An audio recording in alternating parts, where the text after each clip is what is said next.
ദൈവത്തിന്റെ പരിശുദ്ധമായ നാം വാഴ്ത്തപ്പെടുമാറാകട്ടെ. എൻ്റെ സൗണ്ട് നിങ്ങൾക്ക് എല്ലാവർക്കും കേൾക്കാമോ? Price the Lord. സൂമിൽ കടന്നു വന്നതായ എല്ലാ പ്രിയപ്പെട്ടവരെയും ദൈവം ധാരാളമായിട്ട് അനുഗ്രഹിക്കുമാറാകട്ടെ. പ്രത്യേകിച്ച് ഇന്നത്തെ മീറ്റിംഗ് കണ്ടക്ട് ചെയ്യുവാൻ പ്രിയ എബിനെ ദൈവം സഹായിക്കുന്നതോർത്ത് ദൈവത്തിന് സ്തോത്രം ചെയ്യുന്നു. കർത്താവ് തൻ്റെ മകനെ കൂടുതലായിട്ട് അനുഗ്രഹിക്കുമാറാകട്ടെ എന്ന് നമുക്ക് പ്രാർത്ഥിക്കാം. ദൈവനാമത്തിൽ നാം ചെയ്യുന്ന എല്ലാ കാര്യങ്ങൾക്കും ദൈവസന്നിധാനത്തിൽ അതിൻ്റെതായിട്ടുള്ള വിലയുണ്ട്, ഗൗരവമുണ്ട്. ദൈവസന്നിധാനത്തിൽ അതിന് പ്രതിഫലമുണ്ട്. Praise the lord. ആകയാൽ കർത്താവ് നമുക്ക് തരുന്നതായ അവസരം വളരെ പ്രയോജനപ്പെടുത്തുവാൻ ദൈവമായ കർത്താവ് നമ്മെ സഹായിക്കുമാറാകട്ടെ. നാം പഠിച്ചുകൊണ്ടിരിക്കുന്ന വിഷയമെന്ന് പറയുന്നത് ഇസ്രായേൽ ജനത്തിന് യഹോവയായ ദൈവം മോശ മുഖാന്തരം കൊടുത്ത 7 ഉത്സവങ്ങളുടെ പ്രാധാന്യതയാണ്. എന്തുകൊണ്ടാണ് നാം ഉത്സവങ്ങളെ കുറിച്ച് ഏതാണ്ട് 3500 വർഷങ്ങൾക്ക് മുമ്പ് ഇസ്രായേൽ ജനത്തിന് കൊടുത്തതായ ഈ ഉത്സവങ്ങൾ നാം എന്തുകൊണ്ട് ഈ ആധുനിക കാലത്ത് പഠിക്കണം, അല്ലെങ്കിൽ എന്തുകൊണ്ട് ആധുനിക കാലത്ത് നാം പഠിക്കുന്നു എന്ന് ചോദിച്ചാൽ, ഒരു ദൈവ പൈതലായിരിക്കുന്നിടത്തോളം കർത്താവായ യേശുക്രിസ്തുവിൽ വിശ്വസിക്കുകയും കർത്താവായ യേശുക്രിസ്തുവിന്റെ രക്തത്താൽ നമുക്ക് വീണ്ടെടുപ്പുണ്ട് എന്ന് നാം മനസ്സിലാക്കുകയും അത് അനുഭവിക്കുകയും ചെയ്യുന്നു എന്ന് മാത്രമല്ല, പുതിയ നിയമസഭയിൽ അംഗങ്ങളായിരിക്കുന്നതായ നാം ദൈവസന്നിധാനത്തിൽ എപ്രകാരം ദൈവത്തെ ആരാധിക്കണമെന്നും അതിൻ്റെ പ്രാധാന്യത എന്തെന്നും അതിൻ്റെ ഗൗരവം എന്തെന്നും മനസ്സിലാക്കേണ്ടതിന് ഈ ഉത്സവങ്ങളെക്കുറിച്ച് നാം വ്യക്തമായി അറിഞ്ഞിരിക്കേണ്ടതാണ്. ഇല്ല എങ്കിൽ നാം ചടങ്ങുകൾ പോലെ ചില കാര്യങ്ങൾ ചെയ്ത് കടന്നു പോകുന്നവരായിരിക്കും. ഇസ്രായേൽ മക്കൾ ആണ്ടിൽ നിയമിക്കപ്പെട്ടതായ സ്ഥലത്തും നിയമിക്കപ്പെട്ടതായ സമയത്തും ദൈവം അവർക്ക് കൊടുത്തതായ പ്രമാണം അണുവിട തെറ്റാതെ അവർ ആ ഉത്സവങ്ങളെ കൊണ്ടാടുവാൻ കാരണം അവരുടെ വീണ്ടെടുപ്പിന്റെ മെസ്സിഹ അവരെ വീണ്ടെടുക്കുവാനായി വരുമെന്നും ആ മെസ്സിഹ സ്ഥാപിക്കുന്നതായ രാജ്യത്തിൽ അവർ അംഗങ്ങളാകുമെന്നും ഉള്ള പ്രതീക്ഷയിൽ ആയിരുന്നു ആ മെസ്സിഹ തമ്പുരാന്റെ ശുശ്രൂഷകളെ കുറിച്ചുള്ളതായ ആ വിശദീകരണമാണ് നമുക്ക് ഈ ഉത്സവങ്ങൾ കൂടെ മനസ്സിലാക്കുവാൻ കഴിയുന്നത്. 7 ഉത്സവങ്ങളാണെന്ന് നാം കഴിഞ്ഞ ആഴ്ചയിൽ ചിന്തിപ്പാനിടയായി. അതിൽ ഒന്നാമത്തെ ഉത്സവമായ ദ ഫീസ്റ്റ് ഓഫ് പാസ്ഓവർ, പെസഹ പെരുന്നാളിന്റെ പ്രാധാന്യതയെക്കുറിച്ച് നാം മനസ്സിലാക്കി. ആ പെസഹ പെരുന്നാൾ നമ്മുടെ വാഴ്ത്തപ്പെട്ട കർത്താവായ യേശുക്രിസ്തുവിൽ കൂടെ എങ്ങനെയാണ് നിറവേറ്റപ്പെട്ടത് എന്ന് നാം ചുരുക്കമായെങ്കിലും മനസ്സിലാക്കുവാൻ ദൈവം നമ്മളെ സഹായിച്ചല്ലോ. കർത്താവിന്റെ പാദപീഠത്തിലേക്ക് നാം കടന്നു വരുമ്പോൾ നമുക്ക് വേണ്ടി അറുക്കപ്പെട്ടതായ നമ്മുടെ കർത്താവും രക്ഷിതാവുമായ യേശുക്രിസ്തു എന്ന പെസഹ കുഞ്ഞാട്, ആ പെസഹ കുഞ്ഞാടിന്റെ രക്തത്താൽ ചോരത്തളി ആചരിച്ച് മിസ്രൈമ്യ സാമ്രാജ്യത്തിന്റെ അടിമത്വത്തിൽ നിന്ന് ഇസ്രായേൽ ജനം വിടുവിക്കപ്പെട്ടതുപോലെ പാപത്തിന്റെ അടിമത്വത്തിലായിരുന്നതായ നമ്മെ ദൈവം വിടുവിച്ച് തൻ്റെ രാജ്യത്തിന്റെ അവകാശികളാക്കി മാറ്റി എന്നുള്ളതാണ് നാം അതിൽ നിന്ന് ചുരുക്കമായി മനസ്സിലാക്കിയതായ കാര്യം. ഏതൊക്കെ വിധത്തിലാണ് കർത്താവായ യേശുക്രിസ്തുവിന്റെ ക്രൂശുമരണത്തിൽ ആ പെസഹായ്ക്ക് കൊടുത്തിരുന്നതായ കണ്ടീഷൻസ്, ഏതൊക്കെ രീതിയിലാണ് കർത്താവായ യേശുക്രിസ്തുവിൽ അത് ഫുൾഫില്ലായി എന്നുള്ള കാര്യം നാം ചിന്തിപ്പാനായിട്ടിടയായി തീർന്നല്ലോ. രണ്ടാമത്തെ ഉത്സവത്തിലേക്ക് നാം കടന്നു വരുന്നു. അതിന്റെ മുഖപുര കഴിഞ്ഞ ആഴ്ചയിൽ പറഞ്ഞു എന്നാണ് എൻ്റെ ഓർമ്മ. രണ്ടാമത്തെ ഉത്സവം എന്ന് പറയുന്നത് ഫീസ്റ്റ് ഓഫ് അൺലീവൻ ബ്രെഡ്, പുളിപ്പില്ലാത്ത അപ്പത്തിന്റെ പെരുന്നാൾ. എബ്രായ ഭാഷയിൽ അതിനെ പറയുന്ന പേര് മത്സോത്ത് എന്നാണ്. പുതിയ നിയമത്തിൽ അതിന്റെ പ്രാധാന്യത കൊരിന്ത്യ ലേഖനത്തിൽ അപ്പോസ്തലനായ പൗലോസ് വളരെ വ്യക്തമായി രേഖപ്പെടുത്തിയിട്ടുണ്ട്. പുളിപ്പ് അല്ലെങ്കിൽ പഴയ നിയമത്തിൽ പുളിപ്പില്ലായ്മ എന്ന് പറയുന്നത് പുതിയ നിയമത്തിലെ പാപത്തിന്റെ അശുദ്ധി നമ്മിൽ നിന്ന് നീക്കുന്നതായ അനുഭവമാണ്. പുളിപ്പെന്ന് പറയുന്നത് പാപത്തെയാണ് സൂചിപ്പിക്കുന്നത്. അപ്പോ പുളിപ്പില്ലാത്ത പെരുന്നാൾ, പുളിപ്പില്ലാത്ത അപ്പത്തിന്റെ പെരുന്നാൾ എന്ന് പറയുമ്പോൾ പാപത്തെ നീക്കി ശുദ്ധീകരിക്കപ്പെട്ടതായ അനുഭവം. അതാണ് ഈ ഉത്സവത്തിന്റെ പ്രത്യേകത. പെസഹായോട് ചേർന്ന്, പെസഹായ്ക്ക് കുഞ്ഞാട്ടിനെ അറുക്കുമ്പോൾ ആദ്യത്തെ ദിവസം എന്ന് പറയുന്നത് പെസഹായാണ്. അതിനോട് ചേർന്ന് വരുന്നതായ ദിവസങ്ങളാണ് പുളിപ്പില്ലാത്ത അപ്പത്തിന്റെ പെരുന്നാളായി അവരാചരിക്കേണ്ടത്. അപ്പോൾ പെസഹ കഴിഞ്ഞാൽ ഉടനെ പുളിപ്പില്ലാത്ത അപ്പത്തിന്റെ പെരുന്നാൾ വരുന്നത് കൊണ്ട് മനസ്സിലാക്കേണ്ടതായ കാര്യം, കർത്താവായ യേശുക്രിസ്തുവിന്റെ രക്തത്താൽ കഴുകപ്പെട്ടതായ നാം പിന്നുള്ള നമ്മുടെ ജീവിതം എന്ന് പറയുന്നത് പാപം നമ്മെ ഭരിക്കാതെ വണ്ണമുള്ള ജീവിതമായിരിക്കണമെന്നാണ് അതിന്റെ ഉദ്ദേശം. കൊരിന്ത്യ ലേഖനത്തിൽ പൗലോസ് എന്താ പറയുന്നത് നോക്കി. 1-ാം ലേഖനം 5-ാം അധ്യായത്തിന്റെ 8-ാമത്തെ വാക്യത്തിൽ പൗലോസ് പറയുകയാണ്, ആകയാൽ നാം പഴയ പുളിമാവ് കൊണ്ടല്ല, തിന്മയും ദുഷ്ടതയുമായ പുളിമാവ് കൊണ്ടുമല്ല, സ്വച്ഛതയും സത്യവുമായ പുളിപ്പില്ലായ്മ കൊണ്ട് തന്നെ ഉത്സവം ആചരിക്കുക. നമ്മുടെ ഉത്സവം. അപ്പൊ നമുക്ക് ഉത്സവമുണ്ട്. ഇസ്രായേൽ മക്കൾക്ക് കൊടുത്തിരിക്കുന്ന ഉത്സവം തന്നെ നമുക്കുണ്ട്. പക്ഷെ അക്ഷരികമായിട്ടുള്ള ഉത്സവമല്ല. അതാണ് പ്രത്യേകത. പഴയ നിയമത്തിന്റെ ഉപദേശങ്ങളൊന്നും തന്നെ മാറിയിട്ടില്ല എന്നുള്ള കാര്യം ഓർക്കണം. പ്രത്യേകിച്ച് ആരാധനയോടുള്ളതായ ബന്ധത്തിൽ ആരാധനാ നിയമങ്ങൾക്ക് മാറ്റം വന്നിട്ടില്ല. അതിൽ പൗലോസ് പറയുന്നത് അൺലീവൻഡ് ബ്രെഡ് എന്ന് പറയുന്നത് നാം പഴയ പുളിമാവ് കൊണ്ടല്ല. എന്താണ് പഴയ പുളിമാവ്? തിന്മയും ദുഷ്ടതയുമാകുന്ന പുളിമാവ് കൊണ്ടല്ല, സ്വച്ഛതയും സത്യവുമായ പുളിപ്പില്ലായ്മ കൊണ്ട് തന്നെ ഉത്സവം ആചരിക്കുകയാണ്. Therefore, let us keep the feast not with old leaven, neither with the leaven of malice and wickedness, but with the unleavened bread of sincerity and truth. സ്വച്ഛത എന്ന് പറയുമ്പോൾ സിൻസിരിറ്റി എന്നാണ് ആ വാക്കിന് കൊടുത്തേക്കുന്ന അർത്ഥം. എന്ന് പറഞ്ഞാൽ വിശ്വസ്തത എന്നാണ്. ദൈവത്തിന്റെ സന്നിധിയിലെ വിശ്വസ്തതയും സത്യവും, ഇതാണ് നമ്മുടെ പുളിപ്പില്ലായ്മ എന്ന് പറയുന്നത്. തിന്മയും ദുഷ്ടതയും നമ്മുടെ ജീവിതത്തിൽ കാണുവാൻ പാടില്ല. മാത്രമല്ല, നീക്കേണ്ടത് നീക്കുക മാത്രമല്ല, നമ്മുടെ ജീവിതത്തിൽ എടുക്കേണ്ടത് എടുക്കുകയും വേണം. ഈ രണ്ട് കാര്യം ചെയ്യണം. നീക്കേണ്ടത് നീക്കണം, സ്വീകരിക്കേണ്ടത് സ്വീകരിക്കണം. തിന്മയും ദുഷ്ടതയുമായ പഴയ പുളിമാവെല്ലാം നീക്കിക്കളയണം. അവിടെ പഴയ പുളിമാവ് എന്ന് പറയുന്നതിന്റെ ഉദ്ദേശം പഴയ സ്വഭാവം, പഴയ പ്രവൃത്തി, പഴയതായ അനുഭവങ്ങൾ, ദൈവത്തിന് ഹിതകരമല്ലാത്തതായ എല്ലാ വഴികളും വിട്ടുകളയണം. എന്നിട്ട് അതിന്റെ കൂടെ എന്ത് പാടില്ല? തിന്മയും പാടില്ല, ദുഷ്ടതയും പാടില്ല. പിന്നെ എന്താ എടുക്കേണ്ടത്? വിശ്വസ്തത, സിൻസിയറിറ്റി വേണം. പിന്നെ സത്യം എന്ന് പറയുന്നത് ദൈവത്തിന്റെ വചനമാണ്. Price the Lord. അപ്പൊ ഇതാണ് പൗലോസ് നമ്മോട് അറിയിക്കുന്നതായ പുളിപ്പില്ലായ്മയുടെ ഉത്സവത്തിന്റെ പ്രത്യേകത. ഫീസ്റ്റ് ഓഫ് അൺലിവൻഡ് ബ്രെഡ്, ഈ ന്യായപ്രമാണം എന്താ പറയുന്നത് നോക്കാം നമുക്ക്. ന്യായപ്രമാണ പ്രകാരമുള്ളതായ അവരുടെ ഉത്സവത്തിന്റെ പ്രത്യേകത, കഴിഞ്ഞ ആഴ്ച ഞാൻ വാക്യം പ്രത്യേകിച്ച് വായിച്ചു പോയി. അത് 7 ദിവസം ആചരിക്കണമെന്നാണ്. 7 days നോ ലീവൻ ഇൻ ഡ്വെല്ലിങ്സ്. പാർക്കുന്ന ഇടത്ത് 7 ദിവസത്തേക്ക് യാതൊരു പുളിയും പാടില്ല. നമുക്ക് പുറപ്പാട് പുസ്തകം 12-ാം അധ്യായത്തിന്റെ 15-ാമത്തെ വാക്യത്തിൽ അവിടെ അതിന്റെ കണ്ടീഷൻ കൊടുത്തിരിക്കുകയാണ്. 7 ദിവസം, 12-15.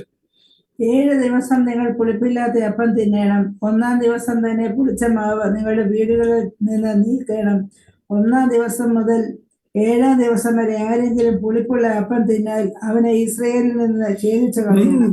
അത് പ്രാധാന്യം നോക്കണം. 7 ദിവസം നിങ്ങൾ പുളിപ്പില്ലാത്ത അപ്പം തിന്നണം. 7 days shall you eat unleavened bread. Even the first day you shall put away leaven out of your house.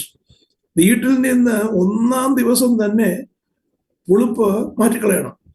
എന്ന് പറഞ്ഞാൽ രക്ഷിക്കപ്പെട്ട് ദൈവസന്നിധിയിലേക്ക് വരുന്ന ആ ഫസ്റ്റ് ഡേ മുതൽ പാപത്തിൽ നിന്ന് നാം ഒഴിഞ്ഞിരിക്കണമെന്നാണ് എൻ്റെ അർത്ഥം. പുളിമാവ് നിങ്ങൾ നീക്കിക്കളയണം. 1-ാം ദിവസം മുതൽ 7-ാം ദിവസം വരെ ആരെങ്കിലും, അപ്പൊ ചോദിക്കും 8-ാം ദിവസം കഴിക്കാമെന്ന് ചോദിക്കും. ഈ 7 എന്ന് പറയുന്നത് എന്താണ്? 7 എന്ന് പറയുന്നത് പൂർണ്ണതയെ കുറിക്കുകയാണ്.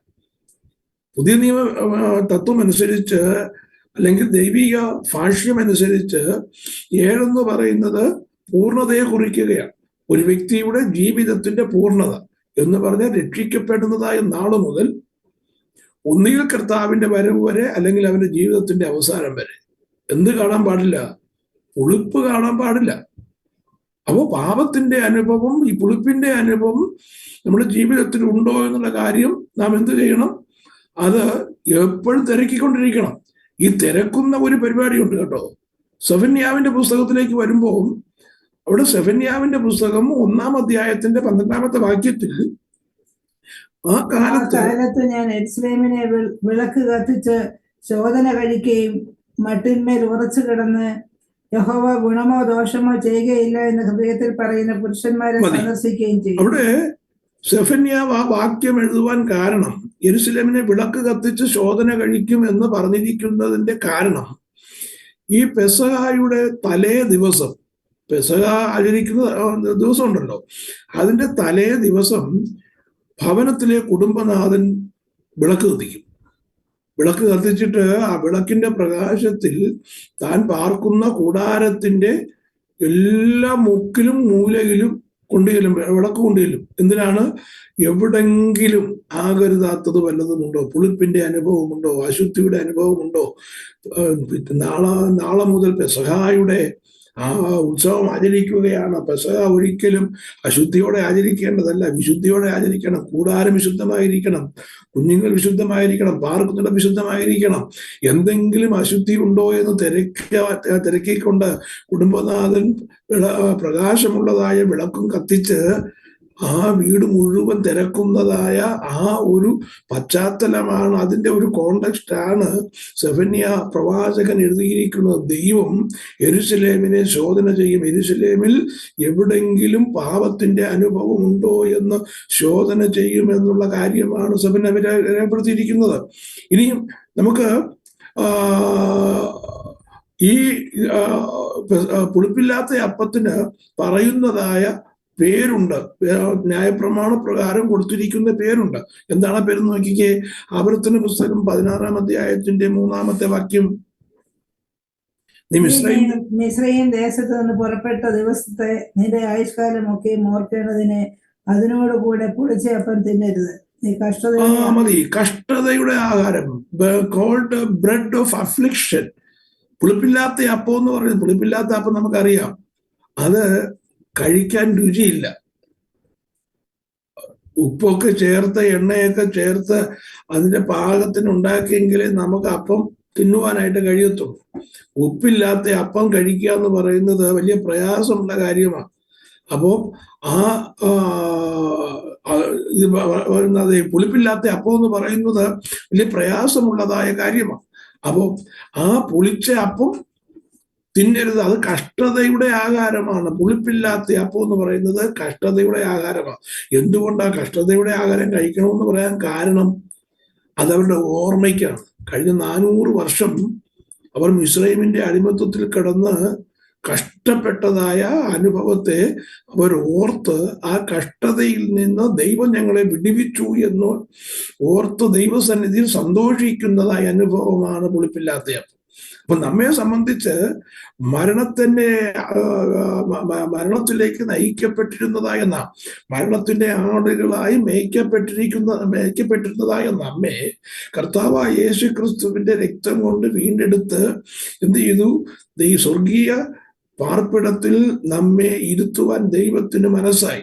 അപ്പം പാപത്തിന്റെ അടിമത്വത്തിൽ നിന്ന് ദൈവം നമ്മെ വിടുവിച്ചു എന്നുള്ള ആ ഓർമ്മയ്ക്കായിട്ടും ആ വിടുതൽ കിട്ടിയതായ സന്തോഷത്തിനും വേണ്ടിയാണ് ഈ പുളിപ്പില്ലാത്ത അപ്പത്തിന്റെ പെരുന്നാൾ. ദൈവസന്നിധിയിലേക്ക് വരുമ്പോഴൊക്കെ നാം ഓർത്തിരിക്കേണ്ട കാര്യം എന്താണ്? ഇസ്രായേൽ മക്കൾ ആണ്ടിൽ ഒരിക്കലാണ് അത് ആചരിച്ചതെങ്കിൽ നാം ദൈവസന്നിധിയിലേക്ക് വരുമ്പോഴൊക്കെ നമുക്ക് ഓർക്കുവാൻ കഴിയേണ്ടത്, എന്നേക്കുമായി പാപത്തിന്റെ അനുഭവത്തിൽ നിന്ന് കർത്താവേ എന്നെ വിടുവിച്ചു.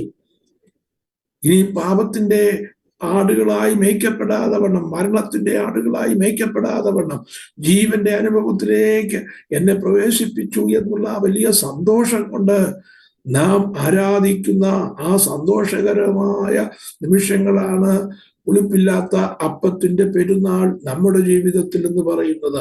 ഇനി നമുക്ക് നോക്കാം, ഈ പുളിപ്പില്ലാത്ത അപ്പം എങ്ങനെ തിന്നേണ്ടതെന്ന് നോക്കിക്കേ. പുറപ്പാട് പുസ്തകം 12-ാം അധ്യായത്തിന്റെ 33-34 വാക്യങ്ങൾ വായിക്കുമ്പോൾ നമുക്കത് കാണുവാനായിട്ട് കഴിയും. പുറപ്പാട് പുസ്തകം 12-ാം അധ്യായത്തിന്റെ 33-34 വാക്യങ്ങൾ. മിസ്രയീമ്യർ ജനത്തെ നിർബന്ധിച്ചു വേഗത്തിൽ ദേശത്തു നിന്ന് അയച്ച് ഞങ്ങൾ എല്ലാവരും മരിച്ചു പോകുന്നുവെന്ന് അവർ പറഞ്ഞു. അതുകൊണ്ട് ജനം കുഴച്ച മാവ് പൊടിക്കുന്നതിന് മുമ്പേ തൊട്ടികളോടുകൂടെ ശീലകളിൽ കെട്ടി ചുമലിൽ എടുത്തുകൊണ്ടുപോയി. അപ്പൊ ഇത് കഴിക്കുമ്പോ ഇസ്രായേൽ മക്കൾ ചെയ്യേണ്ടത് എന്ന് പറയുന്നത് അവരുടെ യാത്രയുടെ ആരംഭത്തിങ്കലാണ്, തിടുക്കത്തോടെ ഉള്ളതായ ഒരു യാത്രയുടെ ആരംഭത്തെ സൂചിപ്പിക്കുന്നതായ ആ വിഷയമാണ് അവിടെ മനസ്സിലേക്ക് വരുന്നത്. എന്താണ്? പെസഹായുടെ അന്ന് ഇസ്രായേലിൽ വെച്ച് പെസഹ കുഞ്ഞാടിനെ അറുത്തതായ ആ രാത്രിയിൽ അവര് തിടുക്കത്തോടെ ഭക്ഷണം, അവിടെ മുമ്പുള്ളതായ ആ പെസഹായുടെ ഭക്ഷണം അവർ കഴിച്ചു. പെസഹായുടെ അപ്പവും പെസഹായുടെ കുഞ്ഞാടിന്റെ മാംസവും അവർ കഴിച്ച ഉടനെ തന്നെ അവർ യാത്ര പുറപ്പെടത്തക്ക രീതിയിൽ കയ്യിൽ വടി പിടിച്ച് കാലിൽ ചെരുപ്പിട്ട് അരകെട്ടി തിടുക്കത്തോടെയാണ് അവർ തിന്നത്. അപ്പം ഈ പുളിപ്പില്ലാത്ത അപ്പം എന്ന് പറയുമ്പോൾ, അല്ലെങ്കിൽ പുളിപ്പില്ലാത്ത അപ്പത്തിന്റെ പെരുന്നാളെന്ന് പറയുമ്പോൾ പുറപ്പെടാനുള്ളതായ ഒരു തിടുക്കമാണ് അവിടുത്തെ വിഷയം. നമ്മളെ സംബന്ധിച്ച് എന്താണ്? നമ്മളെ സംബന്ധിച്ച് കർത്താവിന്റെ കാഹളം ഏത് സമയത്തും ധ്വനിക്കും. അപ്പോൾ ഏതു സമയത്തും കർത്താവിന്റെ കാഹളം ധ്വനിക്കുന്ന ഉടനെ നാം ഇവിടെ നിന്ന് പോകണം. ആ ഒരു തിടുക്കം നമ്മുടെ ജീവിതത്തിൽ ഉണ്ടായിരിക്കണം. ആ തിടുക്കം നമ്മുടെ ആത്മീക ജീവിതത്തിൽ ആ പ്രത്യാശയാണ് ഈ പുളിപ്പില്ലാത്ത അപ്പത്തിന്റെ പെരുന്നാൾ എന്ന് പറയുന്നത്. നാം ആരാധനയ്ക്ക് കടന്നു വരുമ്പോൾ മാത്രമല്ല, നാം ദൈവസന്നിധാനത്തിൽ കാലത്തും വൈകിട്ടും ഉച്ചയ്ക്കും ഒക്കെ നാം ദൈവസന്നിധാനത്തിൽ ഏതെങ്കിലും രീതിയിൽ ഒന്നുകിൽ വചനപഠനത്തിനോ അല്ലെങ്കിൽ പ്രാർത്ഥനയ്ക്കോ അല്ലെങ്കിൽ ആരാധനയ്ക്കോ അല്ലെങ്കിൽ ഉപവാസത്തിനോ അല്ലെങ്കിൽ നമ്മൾ ജോലി ചെയ്യുമ്പോഴായാലും കർത്താവിന്റെ ആത്മീയ വിഷയങ്ങൾ നമ്മൾ ധ്യാനിക്കുമ്പോൾ ഒക്കെ നാം ചിന്തിക്കേണ്ട ഒരു കാര്യം, ഈ ലോകത്തിൽ നിന്ന് ഏതു സമയവും നമുക്ക് പോകാനുള്ളതായ സമയമാണ്. ആ തിടുക്കമാണ് നമുക്ക്, ആ ഒരു പ്രത്യാശയുടെ തിടുക്കമാണ് നമ്മുടെ ഉള്ളത്തിലേക്ക് കടന്നു വരുന്നത്. ഇനി നോക്കിയേ, ലേവ്യ പുസ്തകം 23-ാം അധ്യായത്തിന്റെ 7-ഉം 8-ഉം വാക്യം വായിക്കുമ്പോൾ ഈ ഇതിന്റെ 1-ാമത്തെ ദിവസം, അതായത് പുളിപ്പില്ലാത്ത അപ്പത്തിന്റെ പെരുന്നാളിന്റെ 1-ാമത്തെ ദിവസവും 7-ാമത്തെ ദിവസവും നിങ്ങൾക്ക് വിശുദ്ധ സഭായോഗം ഉണ്ടായിരിക്കണമെന്ന് ലേവ്യ പുസ്തകം 23-ന്റെ 7-ഉം 8-ഉം വാക്യങ്ങൾ നമുക്ക് വായിക്കുമ്പോൾ കാണുവാനായിട്ട് കഴിയും. 6 മുതലുള്ള വാക്യം വായിക്കാം. ആ മാസം 15-ാം തീയതി യഹോവയ്ക്ക് പുളിപ്പില്ലാത്ത അപ്പത്തിന്റെ പെരുന്നാൾ. 7 ദിവസം പുളിപ്പില്ലാത്ത അപ്പം തിന്നണം. 1-ാം ദിവസം നിങ്ങൾക്ക് വിശുദ്ധ സഭായോഗം ഉണ്ടാകണം. സാമാന്യ വേല യാതൊന്നും ചെയ്യരുത്. നിങ്ങൾ 7 ദിവസം യഹോവയ്ക്ക് ദഹനയാഗം അർപ്പിക്കണം. 7-ാം ദിവസം വിശുദ്ധ സഭായോഗം. അന്ന് സാമാന്യ വേല യാതൊന്നും ചെയ്യണം. 1-ാം ദിവസവും 7-ാം ദിവസവും എന്ത് വേണം? വിശുദ്ധ സഭായോഗം എന്നത് കൂട്ടായ്മ മുടക്കരുത് എന്നുള്ളതാണ് അടുത്ത കണ്ടീഷൻ. കൂട്ടായ്മ 1-ാം ദിവസവും 7-ാം ദിവസവും, ആദ്യത്തെ ദിവസവും അവസാനത്തെ ദിവസവും എന്ന് പറഞ്ഞാൽ ആ ആഴ്ച മുഴുവനും യാഗം കഴിക്കണമെന്ന് കൊടുത്തിരിക്കുന്നത്. ആ 7 ദിവസം യഹോവയ്ക്ക് എന്ത് ചെയ്യണം? ദഹനയാഗം അർപ്പിക്കുകയും വേണം. 1-ാം ദിവസവും 7-ാം ദിവസവും വിശുദ്ധ സഭായോഗം കൂടുകയും വേണം. എന്ന് പറഞ്ഞാൽ ദൈവസന്നിധിയിൽ ഇടവിടാതെയുള്ളതായ ആ relation, keep the relation with God or keep the relation in fellowship. ദൈവവുമായിട്ടുള്ളതായ ആ കൂട്ടായ്മയിൽ, ആ ഫെലോഷിപ്പിൽ നമുക്ക് പൂർണ്ണമായും ഉണ്ടായിരിക്കണം. ഒരു ദിവസം പോലും മുടങ്ങുവാനായിട്ട് പാടില്ല. ഇനിയും കൂടാരത്തിൽ നിന്ന് പുളിപ്പ് നീക്കണമെന്ന് പറയുന്നത് വേർപാടിനെയും കൂടെ കാണിക്കുകയാണ്. Doctrine of separation, all leaven must be removed എന്ന് പറഞ്ഞാൽ പഴയ അനുഭവങ്ങളെ എല്ലാം മാറ്റിക്കളഞ്ഞ് ദൈവസന്നിധാനത്തിൽ എന്തു വേണം? ഒരു സെപ്പറേഷൻ ഉണ്ടായിരിക്കണം. ദൈവ പൈതലിന് ആ ഒരു വേർപാട് ആചരിക്കണമെന്നുള്ളതാണ് നിർബന്ധമാണ്. ആ കാര്യം ശ്രദ്ധിക്കണം.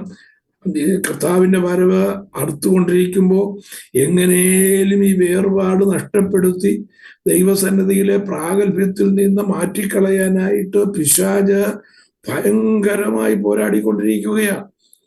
അതുകൊണ്ട് ശ്രദ്ധിക്കേണ്ടതായ കാര്യം, ദൈവവചനത്തിന്റെ പ്രമാണത്തിനും നമുക്ക് കിട്ടിയിരിക്കുന്നതായ ആത്മീക പ്രകാശനത്തിനും എതിരായി ഒരു മൂവ്മെന്റും നമ്മുടെ ജീവിതത്തിൽ പാടില്ല.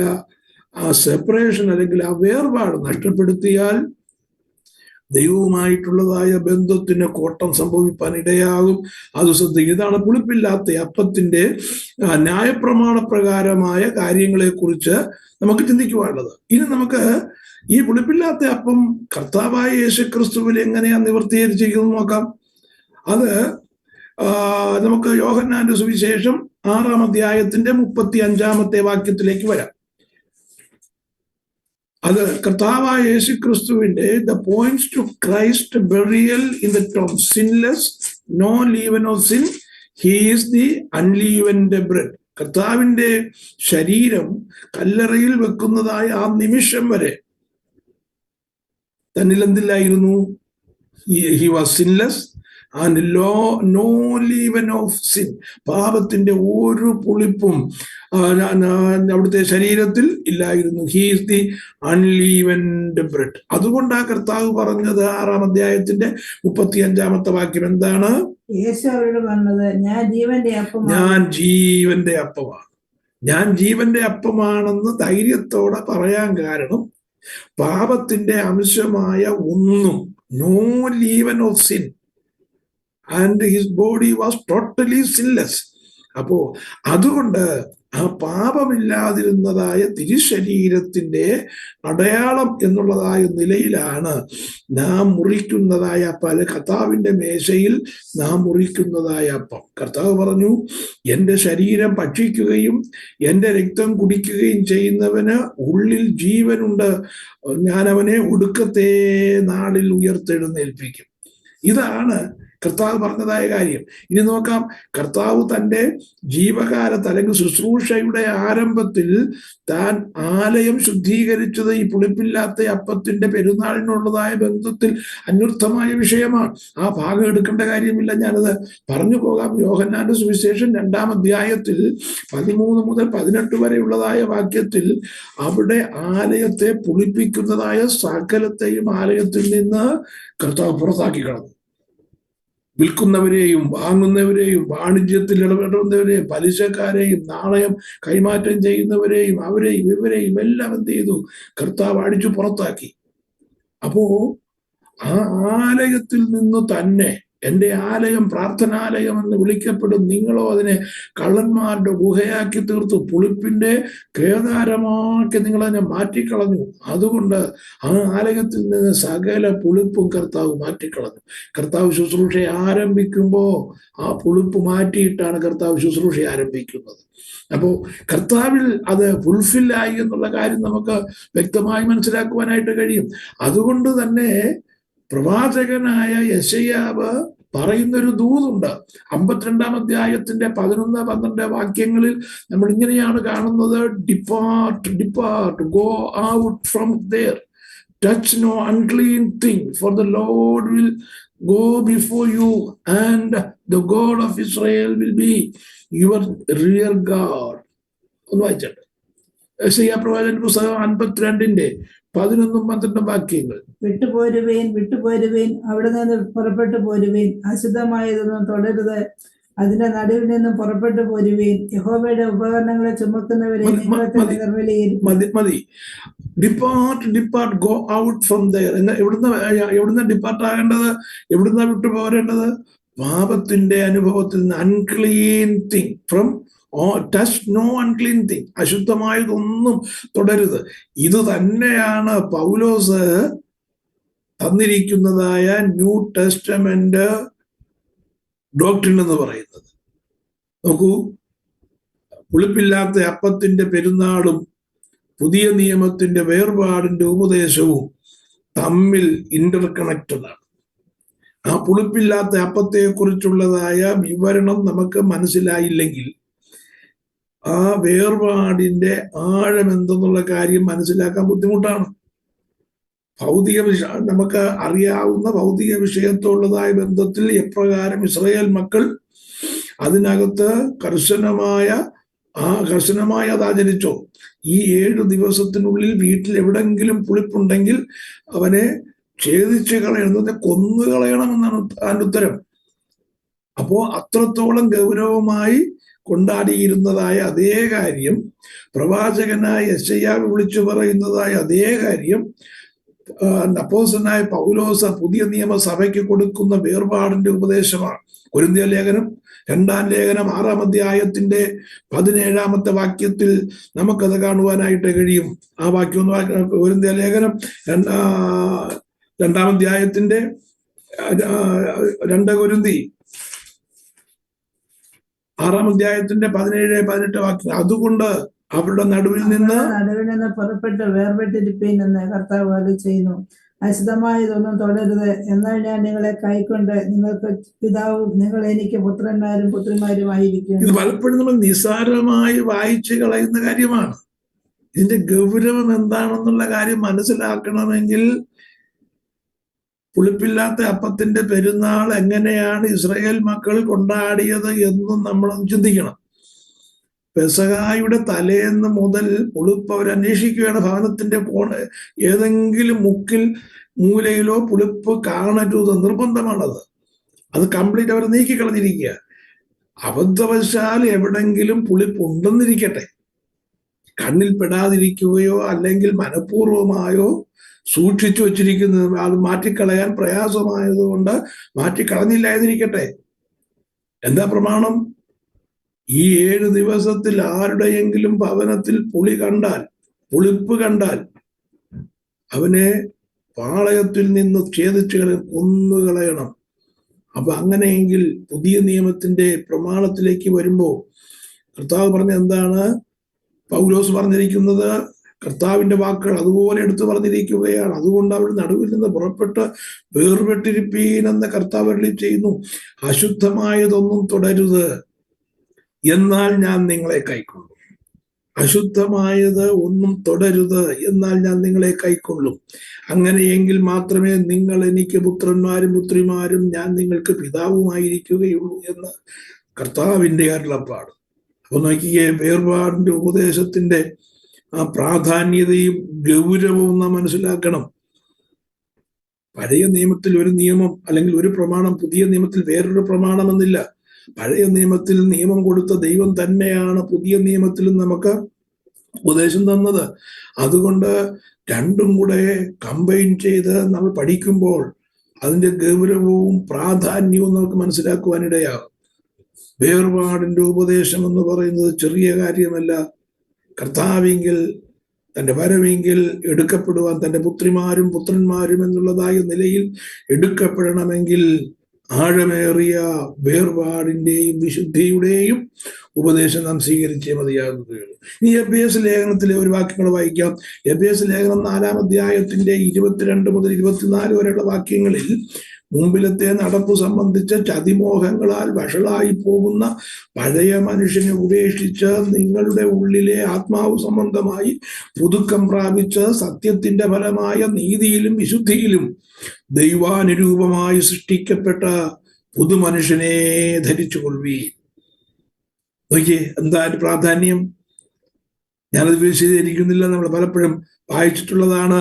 പഴയ മനുഷ്യനെ വഷളായി പോകുന്ന ചതിമോഹങ്ങളാൽ വഷളായി പോകുന്ന നമ്മുടെ ജീവിതത്തിൽ ചതിക്കപ്പെടുവാൻ ഇടയുണ്ട്.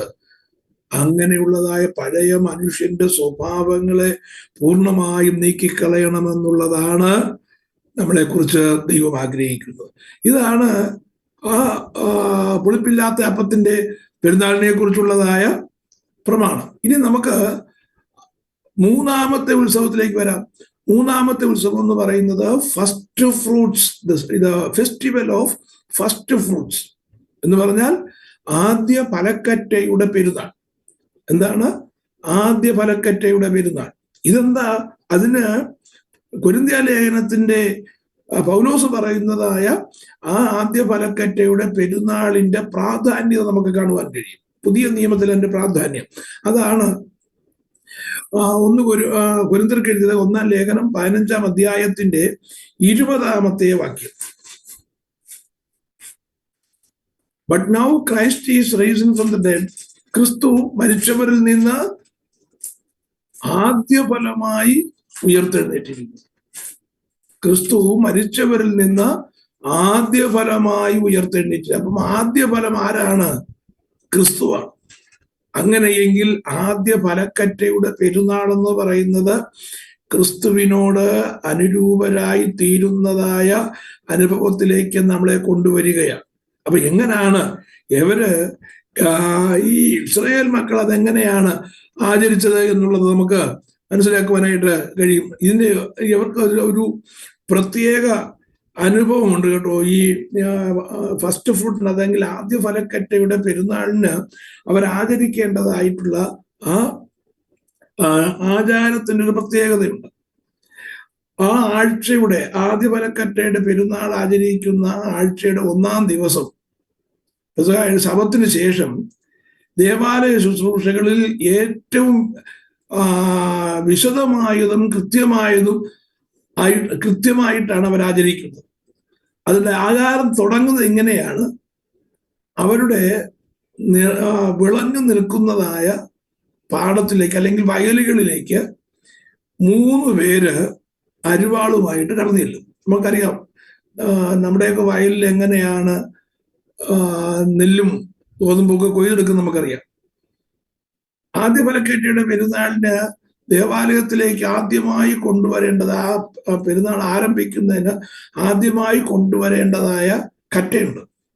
ആ ആദ്യ കറ്റ, ആ കറ്റയുടെ ആദ്യ ഫലക്കറ്റ ദേവാലയത്തിലേക്ക് ആ ഉത്സവം ആചരിക്കുന്നതിന് പ്രാരംഭമായി കൊണ്ടുവരേണ്ടതായ ആ കറ്റ മുറിച്ചെടുക്കുന്നതിന് അവർക്കൊരു ആചാരമുണ്ട്. ആ ആചാരമാണ് ഞാൻ ഈ പറയാൻ പറ്റുന്നത്. അത് വേദോസില്ലാത്ത കാര്യമാണ്. ഒരു പ്രത്യേകത എന്ന് പറയുന്നത്, വേദപുസ്തകത്തിലെ കാര്യങ്ങൾ, തോറ രണ്ട് തരത്തിലുള്ളതായ തോറയുണ്ട്. ഒന്ന് റിട്ടൺ തോറയാണ്, മറ്റൊന്ന് ഓറൽ തോറയാണ്. റിട്ടൺ തോറയാണ് നമ്മുടെ കയ്യിൽ ഇരിക്കുന്നതായ ഉൽപ്പത്തി മുതൽ ആവർത്തന പുസ്തകം വരെയുള്ളതായ 5 പുസ്തകങ്ങൾ ദൈവം മോശയ്ക്ക് എഴുതി കൊടുത്തതായ റിട്ടൺ തോറയാണ്. റിട്ടൺ തോറ എല്ലാം ചുരുക്കമാണ്. ഉദാഹരണത്തിന്, പുരോഹിതന്മാർ ദൈവസന്നിധിയിൽ ശുശ്രൂഷ ചെയ്യണം.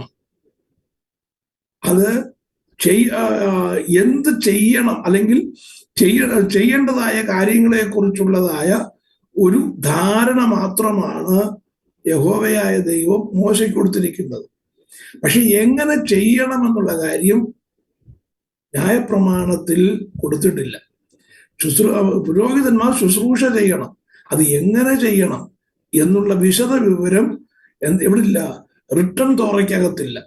പക്ഷേ ഓറൽ തോറയിൽ അതിൻ്റെ വിശദമായ കാര്യങ്ങൾ എഴുതിയിട്ടുണ്ട്. അപ്പോൾ വാട്ട് ടു ഡു എന്നുള്ളതിന് റിട്ടൺ തോറയിലുണ്ട്. എന്ത് ചെയ്യണമെന്നുള്ളത് റിട്ടൺ തോറയിലുണ്ട്. എങ്ങനെ ചെയ്യണമെന്നുള്ളത് മനസ്സിലാക്കണമെങ്കിൽ ഓറൽ തോറയിലേക്ക് പോകണം. ആ ഓറൽ തോറയിൽ അവർ പറഞ്ഞിരിക്കുന്നതായ ചടങ്ങുകളുടെ ഒക്കെ ഒരു വലിയ വിശദീകരണം നമുക്ക് കാണുവാനായിട്ട് കഴിയും. എല്ലാം നമ്മൾ പഠിക്കേണ്ട കാര്യമില്ല, ചില കാര്യങ്ങൾ ഒന്ന് അറിഞ്ഞിരിക്കേണ്ടത് നല്ലതാണ്. ഈ ആദ്യ ഫലക്കറ്റയ്ക്ക് അവരുടെ പെരുന്നാൾ ആരംഭിക്കുമ്പോൾ ആലയത്തിലേക്ക് കൊണ്ടുവരേണ്ടതായ ആ കറ്റയുണ്ട്. ആ കറ്റ മുറിച്ചെടുക്കാനായിട്ട് 3 പേരെ നിയമിക്കും. അവർ നിറഞ്ഞ പാടത്തിലേക്ക് ചെന്ന്, അല്ലെങ്കിൽ ആ പാഡി ഫീൽഡിലേക്ക് ചെന്നിട്ട് ആ 3 പേര് കറ്റ കൊയ്യുന്നതിന് മുമ്പ് 5 ചോദ്യം ആ പാടത്തിന്റെ ചുറ്റിനും നിൽക്കുന്നതായ ആൾക്കാരോട് ഇവർ ചോദിക്കും. 5 ചോദ്യം ചോദിക്കും. ഏതൊക്കെയാണ് ചോദ്യം ചോദിച്ചു കഴിഞ്ഞാൽ ഞാൻ ഇവിടെ എഴുതിയിട്ടുണ്ട്. Has the sunset with this sickle in to this basket on this sabbath shall I reap. ഈ 5 ക്വസ്റ്റ്യനും ഓരോ ക്വസ്റ്റ്യനും 3 പ്രാവശ്യം വെച്ച് അവര് കൂടി നിൽക്കുന്നവരോട് ചോദിക്കും. ഈ ചോദ്യങ്ങൾക്ക് ഉത്തരം കിട്ടിക്കഴിയുമ്പോൾ ഇവരെന്ത് ചെയ്യുന്നറിയാമോ? ആ നിറഞ്ഞു നിൽക്കുന്നതായ പാടത്തിൽ നിന്ന് കറ്റമുറിക്കും. ഇതാണ് ആലയത്തിലേക്ക് കൊണ്ടുവരുന്ന അവരുടെ ആഘോഷം ആരംഭിക്കുമ്പോൾ ഉള്ളതായ ആദ്യത്തെ ചടങ്ങ് ഇതാണ്. അപ്പം ഈ ചോദ്യത്തിന് ഉത്തരം കിട്ടുന്നതിന് കാരണം എന്താണെന്ന് ചോദിച്ചു കഴിഞ്ഞാൽ, ആദ്യ പലക്കറ്റയുടെ പെരുന്നാൾ എല്ലാവരുടെയും സമ്മതത്തോടും സന്തോഷത്തോടും കൂടിയാണ് ആരംഭിക്കുന്നത് എന്നുള്ളതിൻ്റെ ഒരു അടയാളമായിട്ടാണ് അവരിത് വെച്ചിരിക്കുന്നത്. ഇത് കൊണ്ടുവന്നു കഴിഞ്ഞാൽ പിന്നെന്താ ചെയ്യുന്നതെന്ന് ചോദിച്ചു കഴിഞ്ഞാൽ, ഈ ധാന്യം അവർ മെതിക്കും. ധാന്യം മെതിച്ചിട്ട് ഈ ധാന്യം നന്നായി പൊടിക്കും. നന്നായി പൊടിച്ചിട്ട് നമ്മൾ സാധാരണ എന്താ ചെയ്യുന്നത്? ഗോതമ്പോ അരിയൊക്കെ പൊടിച്ചു കഴിഞ്ഞാൽ അരിപ്പയ്ക്കകത്തിട്ട് നമ്മൾ അരിക്കും, മാവ് കിട്ടാൻ വേണ്ടി. അതുപോലെ ഇവര് എന്ത് ചെയ്യുന്നറിയാമോ? ഈ ആദ്യ പലക്കറ്റയുടെ പെരുന്നാൾ കൊണ്ട് അവർക്ക് ദേവാലയത്തിലേക്ക് കൊണ്ടുവരുന്നതിന് മുമ്പ് ഇവര് ഈ ആദ്യ പലക്കറ്റയുടെ ധാന്യം എടുത്തിട്ട് അത് നന്നായി പൊടിക്കും. പൊടിച്ചിട്ട് നിരത്തി വച്ചിരിക്കുന്നതായ ആ വിവിധ അരിപ്പകളിലേക്ക് ഈ മാവ് കുടഞ്ഞിടും. അപ്പോ ആദ്യം വീഴുന്ന അരിപ്പയുടെ കണ്ണി എന്ന് പറയുന്നത് അല്പം വലിയ കണ്ണിയായിരിക്കും. അതിൽ നിന്ന് വീഴുന്നതായ മാവിനും വലിപ്പം, അതിൻ്റെ തരിക്കും വലിപ്പം കൂടുതലായിരിക്കും. രണ്ടാമത്തത് കണ്ണികളുടെ വലിപ്പം കുറഞ്ഞിരിക്കും. മൂന്നാമത്തത് അതിലും കുറഞ്ഞിരിക്കും. അങ്ങനെ എത്ര അരിപ്പകളിൽ കൂടെ ഇത് പാസ് ചെയ്യുന്നറിയാമോ? 13 അരിപ്പകളിൽ കൂടെ ഇത് പാസ് ചെയ്യും. ഓരോ അരിപ്പയിലെയും കണ്ണികളുടെ വലിപ്പം കുറഞ്ഞു കുറഞ്ഞു കുറഞ്ഞു കുറഞ്ഞു കുറഞ്ഞു കുറഞ്ഞു. അപ്പോൾ 13 അരിപ്പകളിൽ കൂടെ പാസ് ചെയ്തിട്ട് 13ാമത്തെ അരിപ്പ വരുമ്പം അതെന്തായി മാറും? നേരിയ മാവായി മാറും. നേരിയ മാവ്. ഈ അരിപ്പകൾ എന്ന് പറയുന്നത് കർത്താവിന്റെ കഷ്ടാനുഭവങ്ങളെ കുറിക്കുന്നത്. ഈ ചടങ്ങ് നമുക്ക് ലേവ്യ പുസ്തകത്തിലോ സംഖ്യാപുസ്തകത്തിലോ ആവർത്തന പുസ്തകത്തിലോ ഒന്നും കാണാൻ കഴിയത്തില്ല. ഈ നേരിയ മാവ് ഉണ്ടാക്കുന്നതിന്റെ പ്രോസസ്സാണ് ഈ പറഞ്ഞത്. അപ്പോ ഈ അരിപ്പകൾ എന്ന് പറയുമ്പം വലിയ കണ്ണികളുള്ളതായ അരിപ്പയിൽ കൂടെ താഴെ പോകുന്നതിന് അധികം മുറുങ്ങേണ്ട കാര്യമില്ല. പക്ഷെ 13ാമത്തെ അരിപ്പയിൽ കൂടെ പോകണമെങ്കിൽ ആ ധാന്യം എത്രമാത്രം ചെറുതായി നുറുങ്ങണം. നോക്കിയേ, നമ്മുടെ കർത്താവ് എത്രമാത്രം ചെറുതാകാം, അല്ലെങ്കിൽ എത്രമാത്രം കഷ്ടം അനുഭവിച്ചു എന്ന് ഉള്ളതിൻ്റെ ഒരു ഇൻഡിക്കേഷനാണ്. കർത്താവിന്റെ കഷ്ടാനുഭവങ്ങൾ ഏത് രീതിയിലാണ് അതിന്റെ ഗൗരവം എന്നുള്ളത് നമ്മൾ മനസ്സിലാക്കേണ്ടതിന് വേണ്ടിയാണ് ആ വിവരണം നമുക്ക് നാം അത് ചിന്തിക്കേണ്ടത്. The temple treasurer tested with his hand until no particle remained unbroken. Nothing was complete until everything was crushed. ഇത് ഓർപ്പിക്കാനാണ് നമ്മുടെ വാഴ്ത്തപ്പെട്ട കർത്താവ് തന്നെ കുറിച്ച് പറഞ്ഞതായ ഒരു കാര്യം. യോഹന്നാന്റെ സുവിശേഷം 12-ാം അധ്യായം 24-ാമത്തെ വാക്യം ഒന്ന് വായിക്കാം. യോഹന്നാന്റെ സുവിശേഷം 12-ാം അധ്യായം 24-ാമത്തെ വാക്യം. ഞാൻ നിങ്ങളോട് പറയുന്നു, ഗോതമ്പ് മണി നിലത്ത് വീണ് ചാകുന്നില്ല എങ്കിൽ അത് തനിയായിരിക്കും. അതെ, അപ്പം unless a grain of wheat falls into the ground and dies, it remains alone. But if it dies, it produces much. ഇത് നിലത്ത് വീണ് ചത്തു എങ്കിലോ വളരെ ഫലം കായ്ക്കും. അപ്പൊ കർത്താവ് എത്രത്തോളം കഷ്ടതയുടെ ചക്കിൽ കൂടെ കടന്ന് പൊടിഞ്ഞു എന്നുള്ളത് നാം അത് മനസ്സിലാക്കണം. കർത്താവിന്റെ കഷ്ടാനുഭവങ്ങൾ എത്രത്തോളം ഗൗരവമായിട്ടാണ് നമ്മൾ ചിന്തിക്കേണ്ടത്.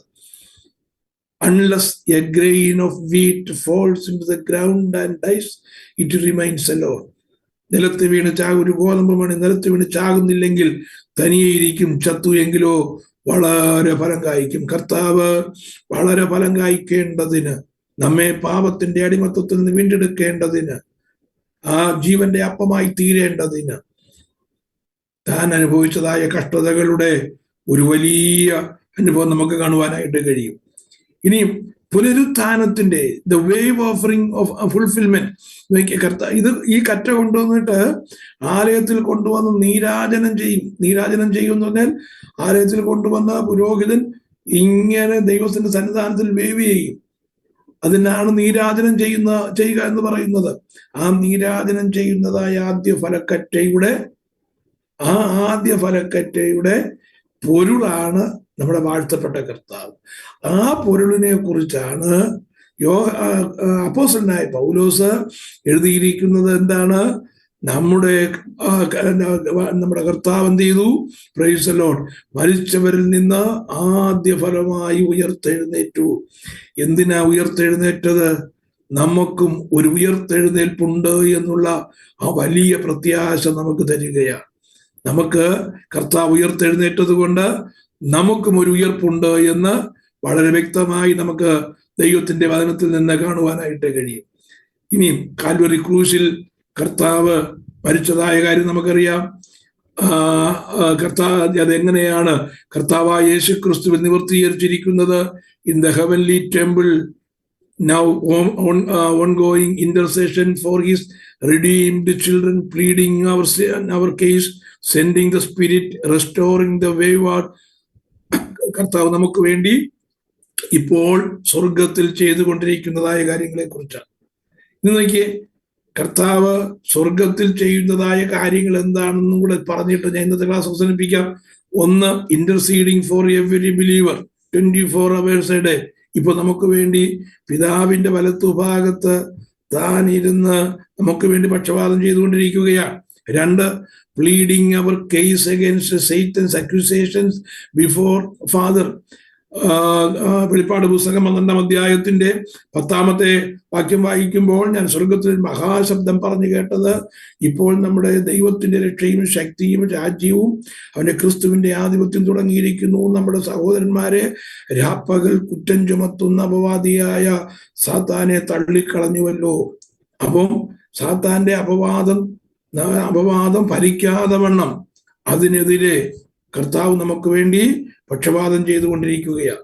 മൂന്ന്, sending the holy spirit, angels and servants of God to restore us. യോഹന്നാന്റെ സുവിശേഷം 14-ാം അധ്യായത്തിന്റെ 26-ാമത്തെ വാക്യത്തിൽ നമുക്കത് കാണുവാൻ കഴിയും. Cleansing our conscience from dead works. എബ്രായ ലേഖനം 9-ാം അധ്യായത്തിന്റെ 13-14 വാക്യങ്ങളിൽ ആട്ടുകൊറ്റന്മാരുടെയും കാളകളുടെയും രക്തവും മലിനപ്പെടാത്തവരുടെ മേൽ തളിക്കുന്ന പശുഭസ്മവും ജഡിക ശുദ്ധി വരുത്തുന്നു എങ്കിൽ നിത്യാത്മാവിനാൽ ദൈവത്തിന് തന്നെത്താൻ നിഷ്കളങ്കനായി അർപ്പിച്ച ക്രിസ്തുവിന്റെ രക്തം ജീവനുള്ള ദൈവത്തെ ആരാധിപ്പാൻ നിങ്ങളുടെ മനസ്സാക്ഷിയെ നിർജീവ പ്രവൃത്തികളെ പോക്കി എത്ര അധികം ശുദ്ധീകരിക്കും. Sympathising with our weakness, our great high priest. നമ്മുടെ മഹാപുരോഹിതന്റെ പ്രത്യേകതകളെ കുറിച്ച് നമുക്ക് എബ്രായ ലേഖനം 4-ാം അധ്യായത്തിൽ കാണുവാനായിട്ട് കഴിയും. ആദ്യ ഫലക്കറ്റയായി കർത്താവ് നമുക്ക് വേണ്ടി ഉയർത്തെഴുന്നേറ്റത് എന്തിനു വേണ്ടിയാണെന്നുള്ളതാണ് നമ്മളെ ഈ ഭാഗം പഠിപ്പിക്കുന്നത്. കർത്താവ് നമുക്ക് വേണ്ടി കഷ്ടം അനുഭവിച്ചു, അത് നമ്മൾ ചിന്തിച്ചു. ആദ്യ ഫലക്കറ്റ ആലയത്തിൽ കൊണ്ടുവന്ന യഹോവയുടെ സന്നിധിയിൽ നീരാജനം ചെയ്തു. അത് നമ്മുടെ കർത്താവായ യേശു ക്രിസ്തുവാണ്. എന്തിനു വേണ്ടിയാണ് അങ്ങനെ നീരാജനം, അല്ലെങ്കിൽ ആദ്യ ഫലമായി കർത്താവായ യേശു ക്രിസ്തു ഉയർത്തെഴുന്നേറ്റത്? 5 പ്രധാനപ്പെട്ടതായ കാര്യങ്ങൾ ഞാൻ പറഞ്ഞല്ലോ. 5 കാര്യങ്ങൾ നമ്മുടെ ചിന്തയിൽ വേണം. നാം ആലയത്തിലേക്ക് വരുമ്പോൾ കർത്താവ് മരിച്ചത് കൊണ്ടല്ല നാം കർത്താവിനെ ആരാധിക്കുന്നത്.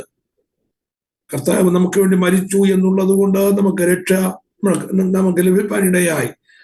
ആരാധനയ്ക്ക് യോഗ്യനായത് കർത്താവ് സകല നാമത്തിനും മേലായ നാമമായി മാറ്റിയത് കൊണ്ടാണ്. എങ്ങനെ അത് മാറിയത്?